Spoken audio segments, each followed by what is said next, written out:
Welcome back, everybody, to another episode of Mike and Matt's X-Files CCG.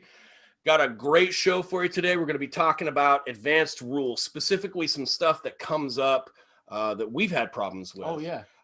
Just weird stuff that, we used to get into fights about in high school all the time. Yep. And we're joined by the one, the only Kevin Marion, who used to put up tournaments. How's it going? Hey, guys. So we'll just jump right into it, I guess. Right? Yeah. Let's talk. Can we talk a little bit about unexplainable time loss? Yeah, that's a big one. Okay. So what's the deal with that card being played before your opponent could even do anything about it? Okay. So go ahead and read the text from that card. Just read it straight out. So unexplainable time loss, force an opponent team to make a sciences 4+ skill check, or the current player's turn ends immediately. Okay, so yeah, that word immediately is the killer there.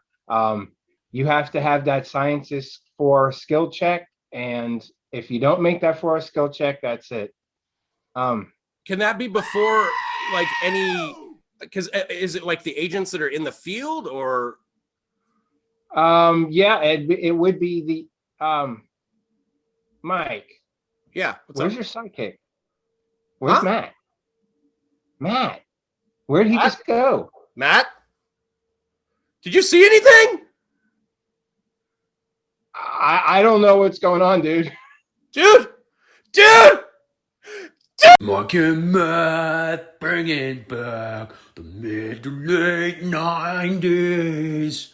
Mike and Matt bringing back X-Files CCG. Dude, you have You okay? a donut or something? A donut? Yeah. What happened, dude? I don't want to talk about unexplainable time loss anymore, man. Nope. Oh. All right. Oh, wow. Yeah. Moving on, I Too guess. real. Oh, Too real. All right. Moving on, I guess. You're not supposed to have the test done until like you're in your 50s. Oh, they said they were doctors, so it's okay. Okay. Yeah.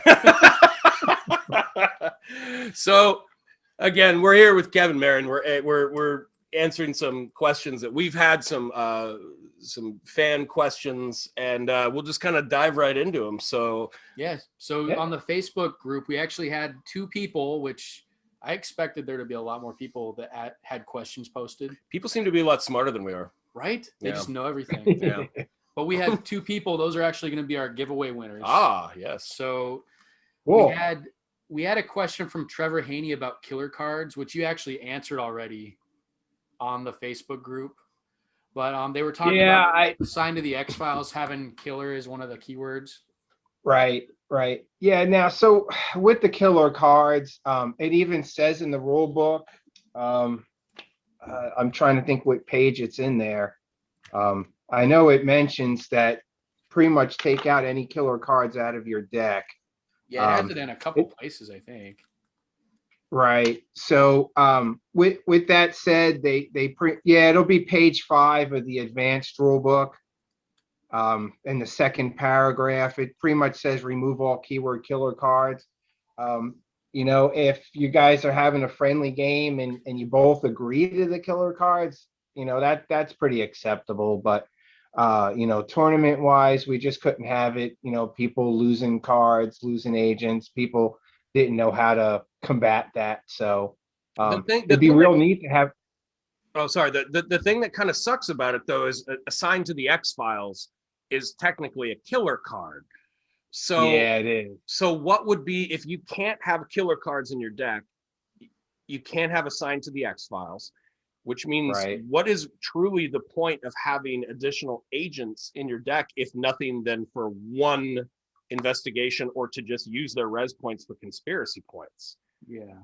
Right. So when it comes to agents, since you're going to be playing them more like witnesses, you won't be able to get their resource value because they're not going to be out there during that phase, which during the briefing phase, if they're not out there, then you can't use their resource. So basically, they just become like a powerful witness card.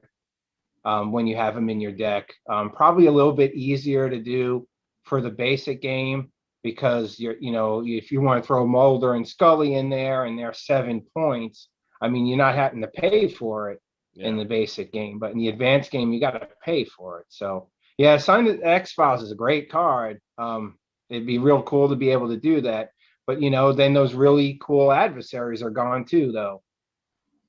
There's some really good killer adversaries. Yeah. The abduction type ones and stuff like that. So. Yeah.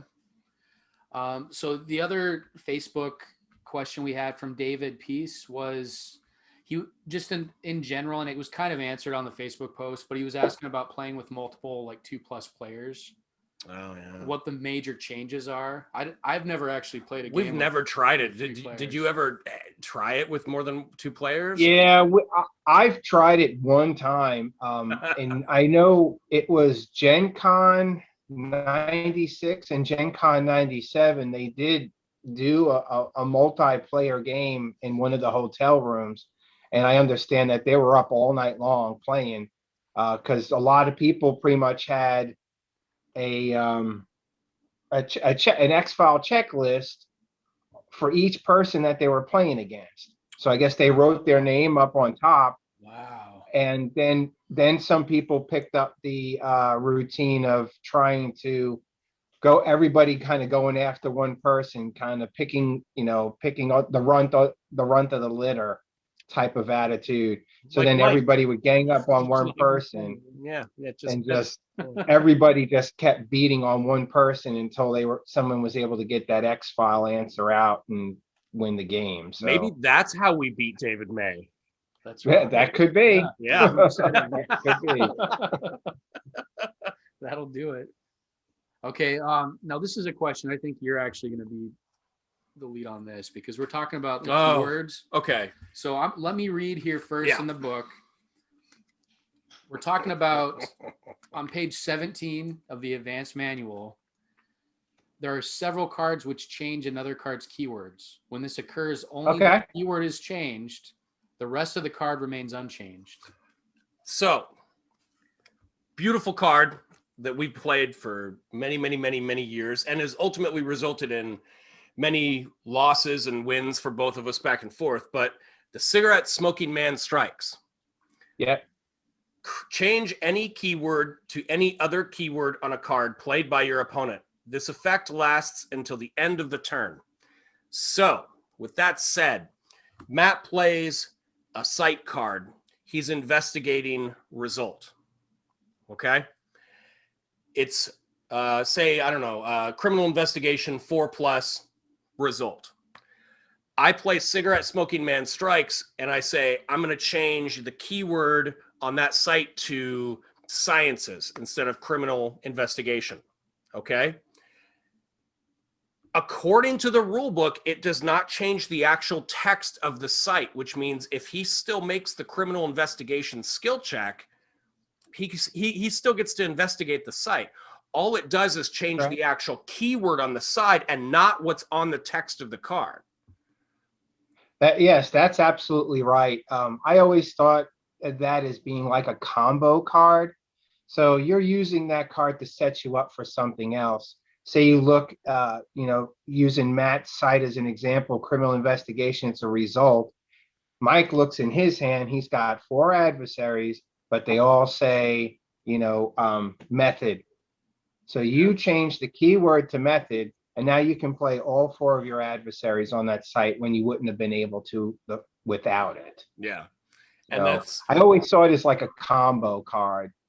So with that said, the interesting point, Matt brought this up to me just a little bit ago. In the rule book, it says what exactly about when the text is, there's an issue, the text on the card, what is it? Oh, yeah. Right. Supersedes. Page 14. Yeah, that's right. It says, when any contradiction arises between card effects and rules, the card effect supersedes the rules. Right. So that's why we've gone back and forth with keyword, because for a long time we'd use that where you could just change. Oh, I'd be like, it's now sciences, so you can't make that skill check, so we're done. Right. Yeah. Right. So but even if you follow that mention in the rule book, still the cigarette smoking man's card says it changes the keyword. So if it's changing anything, it's changing those words that are written sideways. So it changed the word that's written sideways, but not the card that's written underneath the picture. Yeah. All right. So We're all learning together. The Thinker was another one. Yeah, the Thinker is another one that I actually took out of my deck for that reason, where I was like, well, if I can't use it like that, I can't afford to have it. Right. So overall with skill checks, I've noticed that when Mike and I play, we tend to go through it pretty quick because we've played each other so much. Mm-hmm. But incorrectly, I might add. Incorrectly. Yeah. Which I have to say too, there was the last video we posted with gameplay. There's a guy, and I don't know the pronunciation of his name, but it looks like Uldrich Bokweg, who commented. Okay. He posted like 8 comments of all the things we did wrong in our game. Oh, we did so much wrong. And I was like, "Are you serious?" And at first I'm like, "No, we know what we're doing." I start looking through it, looking the manual. And I'm like, "Wow, this guy's shutting us down." We were never at the tournaments. We didn't know. No. From Montana. So we're like, we're gonna play the game right, and we try to do it, and we messed up. So I still won though. Well, I say it's just a toss up now, isn't it?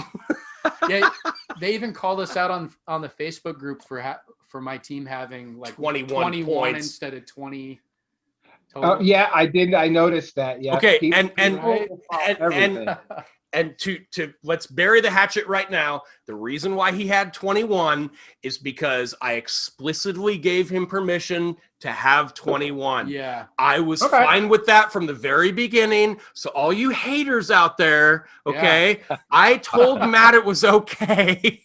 But this is under the condition that you won the game. I Right? always win anyway, so he can have 30 if he wants. I don't care. So, I wanted to highlight the gameplay that we showed, the last video we posted.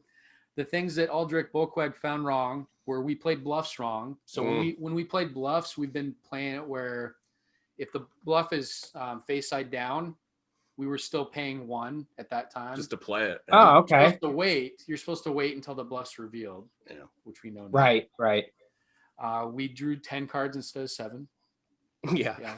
Which I think that's from the basic rules. Yeah, the basic you draw up to 10. That's right. We actually did that because when we played the advanced game, we used the play mat, and the play mat's basic rules. So I just looked at the play mat and I'm like, "Yep, 10. Here we 10 go." Cards. Yep. And then this was a big one we've been doing where I actually reread the manual because I was like, "What else are we doing wrong?" You read it many times. I've read it many times, but I reread it and really, really honed in. I was there. Yeah. So we've been playing wrong where you're allowed to sell conspiracy cards when you're the investigating player to gain more resource points. Oh, okay. Nowhere in the book does it say that. No. I don't know where that came from. Right. Yeah. But that's a big one. So we're not going to do that anymore. We have to change our deck a little bit because we notice when we play now without doing that, you run out of resource points pretty quick. Yeah, you do. So yeah. And it's tough. It's really tough to have a good group of agents where the resource is high too, and still keep it under 20 too. So or 20. I've struggled with that for a long time. So yeah, but if we're gonna play by the rules, I guess we have to do all the rules, right? Yeah. And then the last one from Uldrich was that so Mike specifically, since you have Mulder in your deck, his game effect tells you that you have to spend his res on cards. Yeah, I have to draw cards instead of getting res points. So you're still, based on what he's saying and what the manual says, my understanding is that all of the cards you're going to buy, or all the cards coming off the bureau deck, have to be done at one time. So you can't get Mulder's 2 free cards, look at them, and then be like, well, I'm going to buy 5 more. Once you have to do that in the briefing phase, when you're gonna you draw your first card free, but once you pass that and once you're starting to sell in either sell conspiracy or use resource points, that's the only time you'll get to draw. I mean, if the other way would be able to, if you used mulligan, drop the hand and then pulled another 7 out again. I mean, that would probably be the only other way that you can get away with drawing twice. Yeah. So I think it's going to make us better players. What do you think? Maybe you. Yeah, I'm gonna have to change my deck in a bunch of ways. Playing right. Can we go there? Can we? No, I have a question for you, Kevin, because I'm still not sure on this. All right. So I started breaking it down and looking. So page 28 talks about the skill check subroutine.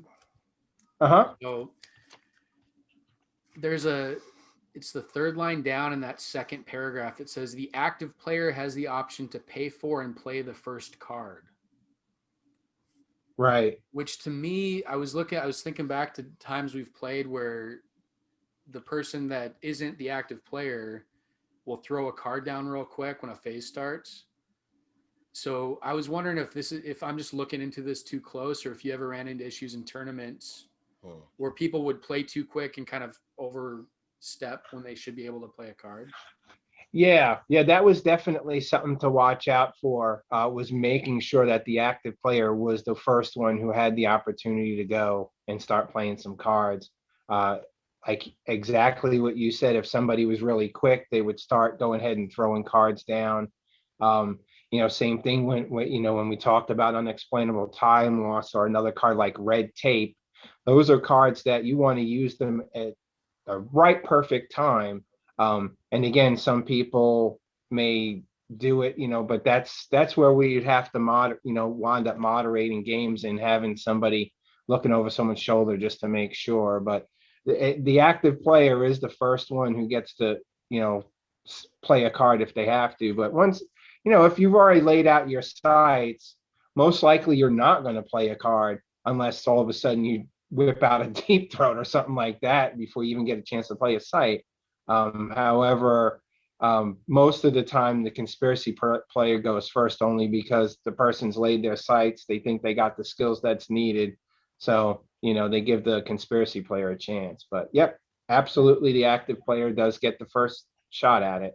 With the exception of Unexplainable Time Loss. Right? Yeah, exactly. Yeah. Immediately. Yeah, right. I don't want to talk about that. I don't want to talk about it either, man. No, it's uncomfortable. Do you want to cover the combat? Yeah. So let's talk a little bit about combat. Yeah. Now, we don't have to go into the specifics of combat cards in general, because I think those are actually, it's so funny because when we first started playing the game, we looked at advanced, we cannot handle this. We can't do this. Let's go with advanced, with basic, because combat cards, holy crap. What? Our minds were blown, right? Yeah. But now that we're more versed in the game, combat cards seem not only the most, they make the most sense. Yeah. But they also seem, and this is just my opinion, kind of to some extent the most pointless. To me, it doesn't seem like building your deck up with a bunch of combat cards on the assumption that you're going to go into combat. They seem too specific. They're very. You have to have an evolutionary adversary. You have to have this. Yeah. I'm kind of wondering if you. Yeah, they're very specific. But the one thing that we are curious about is we've got a couple combat cards, and we'll put them on the screen for everybody here. And this is just one example. We've got Squeeze. Which is a evolutionary creature, and his long range combat says NA, non-applicable. Then we have another adversary that says Simon Gates, aka Faru, and his long range combat says 0. Both cards say that the long range combat, Squeeze says the long range combat is skipped with NA. But Simon Gates says 0. It doesn't say anything. So does the 0 and the NA, do they mean the same thing? Was it an error? How do you?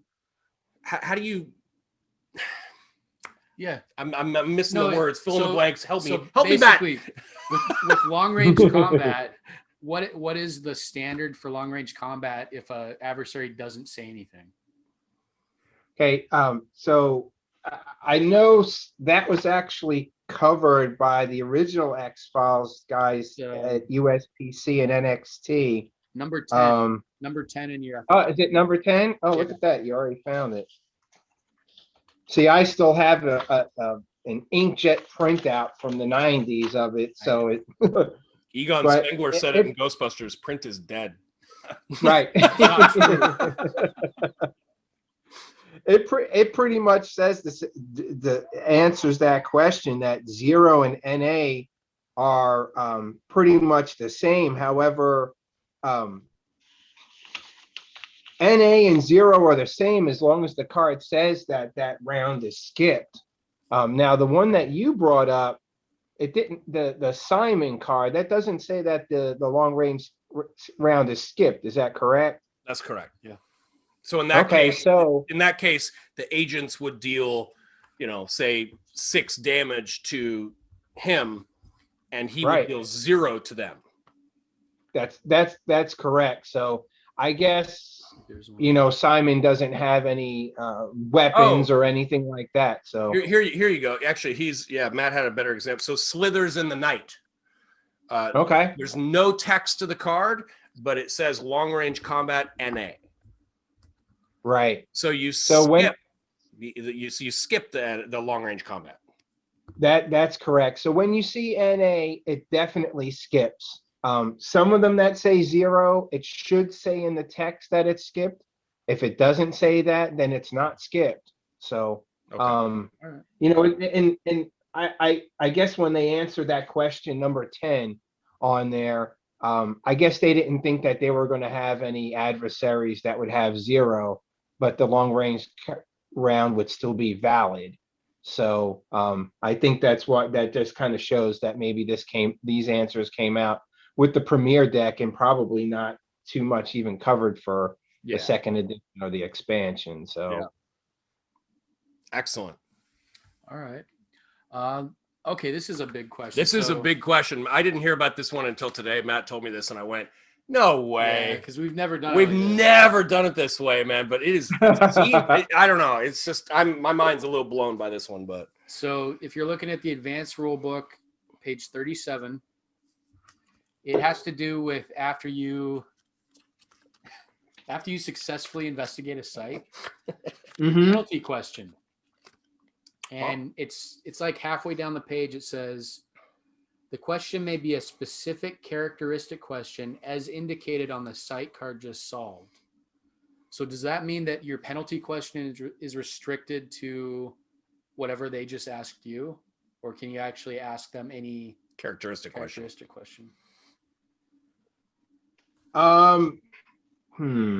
Right? So if Matt asks me a question, is your result death? And I say, no, it's not. And then I get to ask a follow, or excuse me, the penalty is only if you ask the actual X-File identity, isn't it? Yeah. So if he says, is your result death? And I say no. Right. And then he says, are you Leonard? And I say no. Does that mean my follow-up question, I can only say, is your result death? Or is your result whatever? Because it's. I'm trying to remember how we used to play that, because that, usually when it comes down and people got it narrowed down to maybe 4 cards or something, people start really taking guesses. Yeah. It does. So it does actually say maybe a specific characteristic question as indicated on the site card just solved, or a guess. So yeah, player's X-File. Yeah, that is the way we used to play it. So if you use your example, was the result death? Unfortunately, that if that's the question that's on the site result, then it's going to have to be a result question. Or you're not going to be able to. Or guess of the actual identity too, as by the rules. Because it says, I think you just read that you can guess. It has to be lined up with the same question that was asked, or you can guess the identity. Right. That's correct. Okay. All right. That changes some things. It does. It changes a couple things. What do you got in that bag of definitely. Right. Towards the end of the game, that's what it winds up coming down to, is people start taking some guesses, and that's how it usually goes down. So that pretty much covers the main questions. There's a few more questions, but actually I pulled a couple from your official FAQ. So I don't want to go over all of them, but there's some of them that, like, reading through there, it answered a lot of the things Mike and I used to fight about in high school. Oh yeah. Which, if we would have had your website, Right. it would have been great. Yeah. So yeah, I've had this printout for years, and I was like, I just need to get it out there because they're always the same common questions asked over and over. And I have about 36 newer ones. I started passing it on to former agents, to some of the USPC NXT guys as well. I haven't gotten responses yet, but I've come up with some really good ones too. And it's usually from people who are brand new to the game because, they have a new set of eyes at seeing the game. Of course, I played for decades, but then somebody who only played it for weeks comes up with things I would have never thought of. So with that said, I wound up having some really, really good questions. Hopefully I want to get those answered too soon enough. I mean, I know what I would say should be the answer, but I want other people to look at it too before we can make it something official. Well, and where if somebody watching this video wanted to go to you and ask a question, submit a question to you, where would they go? Well, they can either go to my website, which is xfilesccg.com, no slashes or hyphens or anything like that. I have a link for my email on there. agent@xfilesccg.com is an easy one to remember. And then, if they want to post a question on your guys' YouTube, on the bottom, I don't know if you leave comments open. Oh, so yeah. If Yeah. if I see a question on there, I can respond to it, or the X-Files Facebook group or something like that. So I'm easy to find. So. Well, do you have anything else before we get into some crazy news? I think that pretty much covers it. Yeah? Yeah. Should we go into the crazy news, Matt? I think we should tell them, yeah. Should we tell them? Yeah. All right. Is everybody paying attention? Okay, this is big. This is big. All right. All right, wait. Kevin, are you with us? Yes, sir. You're there. I'm here. Okay, cool. Okay. Just making sure. All right, making sure. So here it is. We're going to host the three of us, Matt, Mike, Kevin. We're going to host and put on the first online X-Files CCG Tournament. Woo! So there will be a link at the end of this video. You will submit your email to this link. There are a couple of stipulations. Yeah. I'm going to go through those really quick. We all work for a living. All of us work for a living.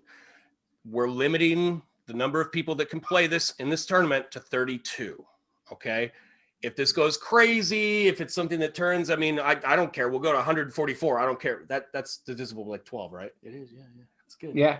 All right. All right. But we're going to start at 32. All right. By submitting your email to the website that Kevin spoke about earlier, you're actively wanting to be a part of the tournament, but you're also agreeing to help out and work with us on As a moderator. moderating games. We've got some other great one. What are the other people that are going to help out with this, Kevin? Right. So there's a couple people from USPC and also NXT that said they'd help out, and there's also back in '96 and '97 when the actual real tournaments were going on, hosted by the company, they used to have a bunch of people. They call them agents, and there's a couple people who were former agents who are willing to do it, and there'll be some surprise people showing up too. Believe it or not, helping out. So indeed, definitely. So 32 is what we're limited it to. The first 16 games, we'll have highlights. We'll obviously record them. All right. Beyond that, we will do our darndest to try and do these as live games on our channel. It's going to be a lot of fun. There's going to be some awesome prizes. All right. And the first thing that I'm going to commit, Kevin, you don't even know about this yet. We designed with the help of Dax Golding, and I'll put it up there on the screen here in a little bit. our own card, our first card that is the Matt and Mike's X-Files CCG card. And it is called, quote, "It's an event. I'm calling mom and going home." The game effects are as such. Play this card when you and your opponent disagree on the outcome of previously played cards. The turn ends immediately. Both players must discard 3 cards. This card cannot be negated. Yep. Every person that signs up for this tournament, I'm going to send you one of these cards. I don't care if you live in France or Japan, or I don't care. It's one card. I'll get it to you. All right. This kind of tournament's going to take some time to schedule. Yeah. We all work different schedules. Okay. Please be patient with us. We're going to get this done as quickly and as efficiently as we can. All right. But the important thing is right now, get your name on the list, sign up, Well, we should make sure they know by virtual. We're talking actual physical cards done over video chat. Correct. Thank you. And there will be more information to come. Pay attention to our channel, the Facebook group, the Instagram. I know some of you need to sign up for Instagram. I got like 13 followers on there. What's up with that, guys? Come on. But pay attention, okay? More information's coming soon. But go to the website, xfilesccg.com. xfilesccg.com. Yep. Email Kevin, all right? Let him know you want to get in the tournament. We're going to start compiling a list, all right? There's going to be a deadline for this. Either, by a certain date, we're not getting enough interest, people don't want to play, which I don't think is going to happen, but you never know. Or we get to 32 and it's closed. So make sure and go to the website. There will be a link down. We'll have a form. Is it here? Is it right here? Yeah, there. Right. Don't worry. Matt's holding the link. See, right. There we go. Matt's got the link. So there you go. All right. It's going to be fun, right? It's going to be a lot of fun. Outside the United States has bugged the heck out of me to do something for them. And I've done everything that I can. I've mailed thousands of cards to people all over the world. This is your chance. You guys never had a chance to have a real tournament. So you guys got to be on it. You just, whether you're from Europe or Asia, Africa, somewhere else in North America or South America, you got to be on this. This is your chance to finally, show your stuff. Indeed. And I have been personally assured by at least 3 individuals that we have interviewed previously that they will be playing as sort of a, championship type game or whatever, get to this level, or, you win the tournament or your quarterfinals or whatever. And some of these individuals, I'm not going to say their names right now, who they are excited to play you guys. So this is a once in a lifetime opportunity to get to play some of these people. So make sure and sign up. Am I missing anything, Matt? No, I think you have it covered. Yeah. All right. Kevin, we really appreciate you coming on the channel and talking to us again. Oh, anytime, fellas. You know that. Awesome. Hey, it's 25 years. It's 25 years this year. It is. Yeah. So we're going to call it the 25th anniversary tournament, I guess, if that makes sense. And yeah. All right. Well, we'll see you guys next time. From Mike and Matt's X-Files CCG.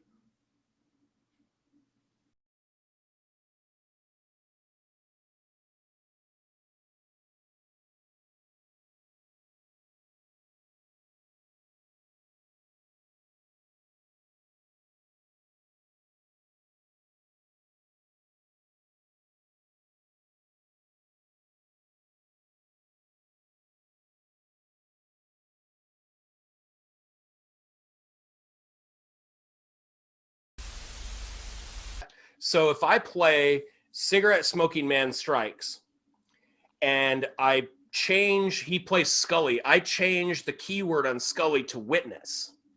And then I play Clone. Because he just played that agent on a site, Scully would have to be shuffled into the deck.